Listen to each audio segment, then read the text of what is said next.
one team you see take the court, and then next game is a completely different team, and then the next week they're doing something different. So I'm like, who am I rooting for? Yeah. What is it going to, like, it's not something that I could see and develop, like, oh, this is going to be good. They're not there yet, but this is a piece. You can't even say, oh, Knicks are missing this and this and this. So their needs are everything. So I'm gonna give you my top two. Right? If why complain the whole call? let's when you're talking Knicks, all you could do is complain. Recent. I'm gonna give you as of not even just recent. I'm gonna give you two solutions. Mm-hmm. One of them, I would pray for them that he didn't get this job, but he'd be great. The number one for me would be Pablo Prigioni. Pablo Prigioni just came out of the Nets organization, and now he's in Minnesota. In both places, he's had a really great effect. He went to Minnesota. Yeah, Pablo, man. Pablo went to Minnesota and was like, "Listen, if you want to win this year, you got to go get D'Angelo Russell." And they came close, but a deal for D'Angelo to Golden State emerged and shut that down. I think Pablo had a huge effect on D'Angelo while he was here, like hands-on development coach. Pablo Prigioni will get something out of Frank Ntilikina. I think Pablo Prigioni can develop Dennis Smith Jr. Even if Dennis Smith Jr.'s role is six-man instant offense off the bench, Pablo Prigioni would bring out of Dennis Smith Jr. something that would make him valuable, and the Knicks need valuable players. The only reason why I don't 100% go for Pablo is because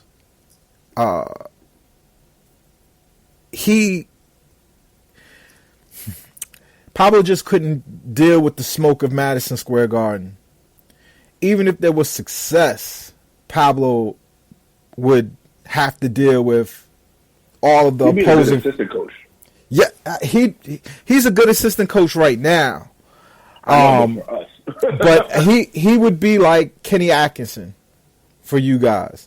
And full disclosure, I don't necessarily believe Kenny Atkinson is the person to bring the Nets to a championship. I don't know if that's possible for him, but I did.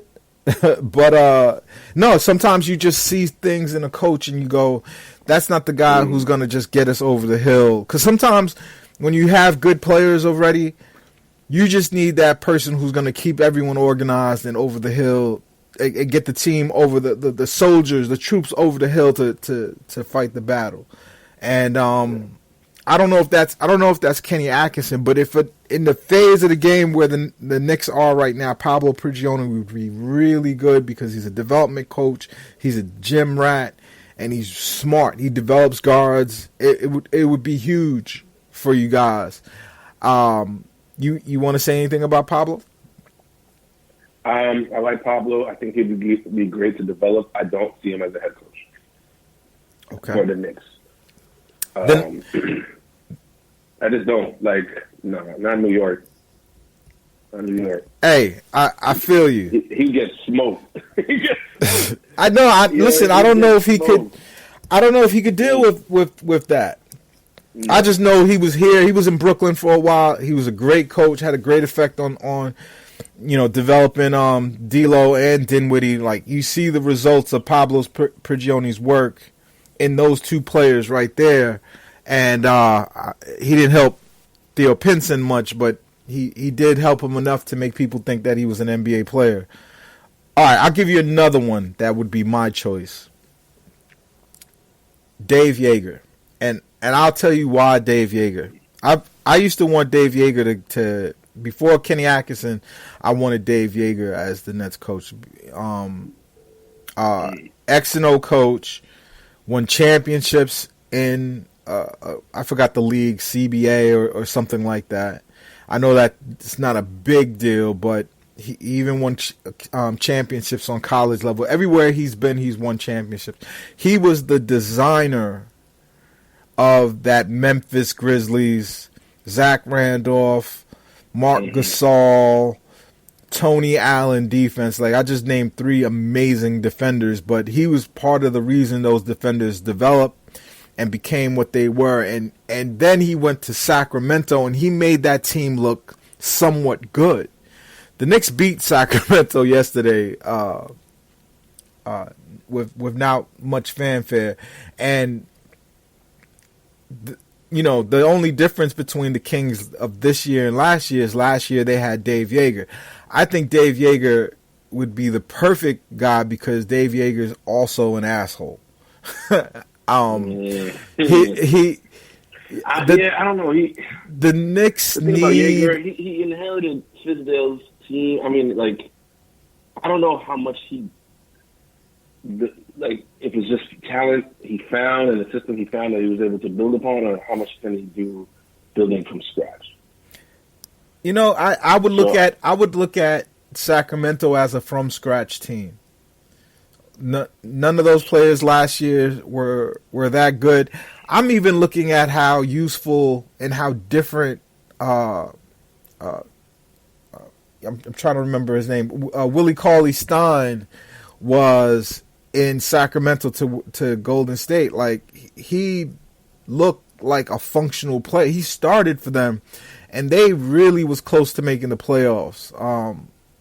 They were one of the best teams to watch last year, and I think that's the Knicks' first step is to get to like where Sacramento was and build on top of it. Just keep adding draft picks and assets, and trade these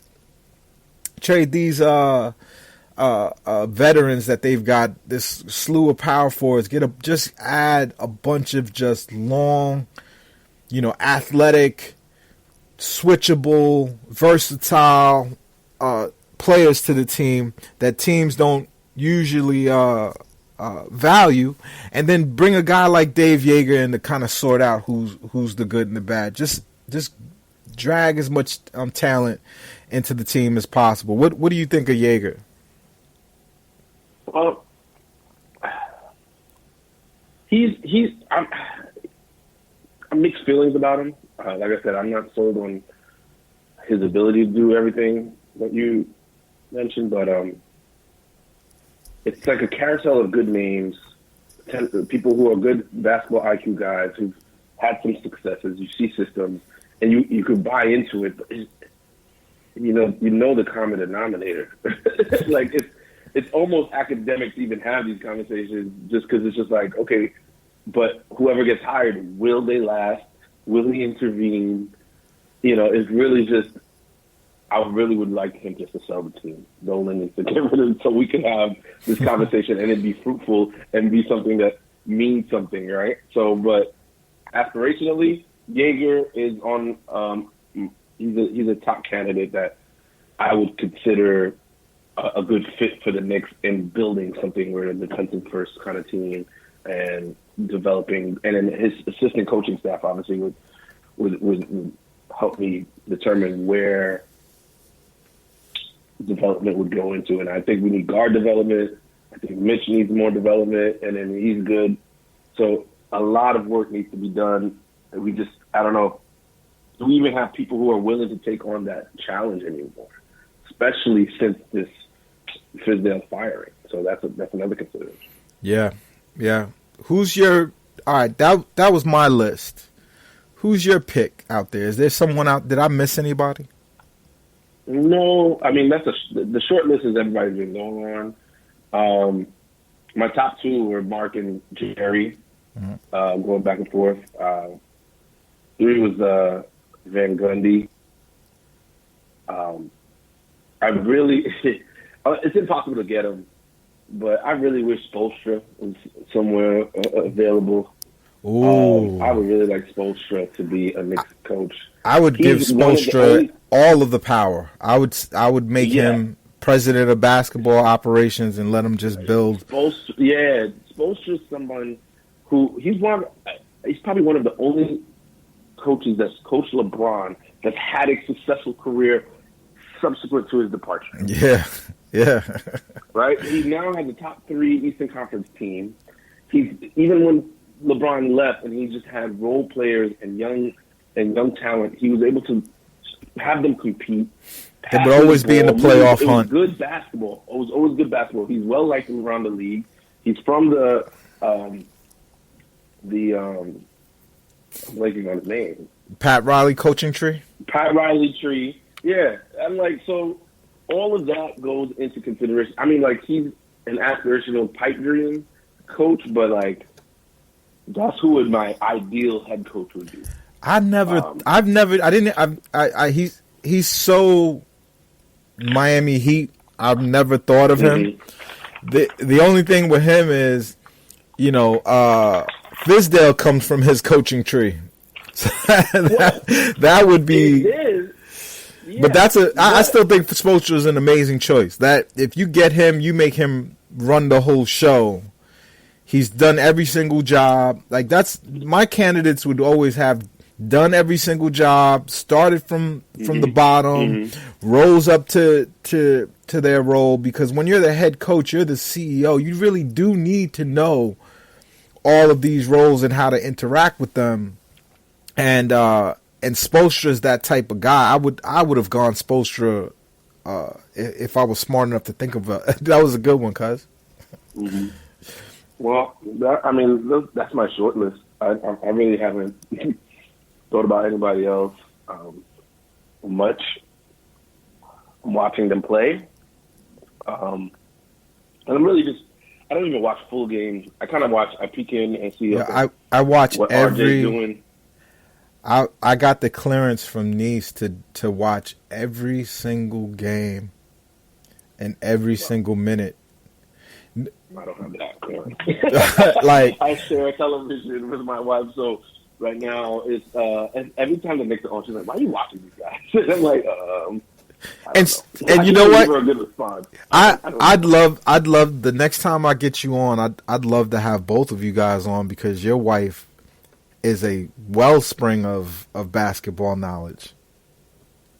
Yeah, she knows her stuff, but admittedly she has kind of disenfranchised herself with current NBA. She'll talk to you about 90s NBA, but like, she's just kind of like knows the game. Like, she's a coach, she's a player, she knows the game, but in terms of people now, she's a little out of the loop. But yeah, my wife is a hater. She was watching the game the other day, and she was like, and this might have been a year ago. She was like, "Oh my God." Now when I look at the basketball players, I don't look at them like, "Oh, he's kind of cute," or oh, who's he? Where'd he come from? No, I look at basketball player and I go, "Oh, he's so cute." So she doesn't enjoy games. Yeah, like everybody, like she could be most of these dudes' mom. Don't get me in trouble, Jeff. And so now it's bugged out. Like Niece has two roles. One, she's like the curmudgeon hater in the background, like, they losing again.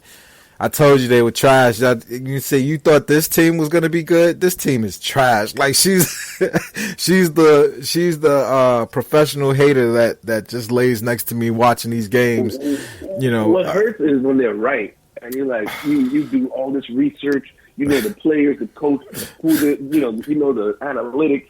You watch the game. You said this is what's gonna happen, and then they lose, and he's like, all she had to say is, "Yeah, they suck." And I'm like, "Damn." No, but Bernice will say somebody's garbage. Right. Bernice will say somebody's garbage just for like the wrong reason. She'll be like, "Oh, his head is shaped like a soup bowl. He'll never be good." And I'm like, "Nah, that's not how you judge." But that's exactly what I'm talking about. Like, you're doing all the real basketball, analysis, requiring the real information and analysis. Nah, soup bowl head. This guy has a funny head. Yeah, but he doesn't project to what you thought he would be, and she ends up being ultimately right, because the funny head dude does not play that well. He's not putting up the numbers like he thought. So maybe they have something to it. It's like making picks for a parlay. Ask the Wyatts. They usually know. Cuz, pleasure. Always.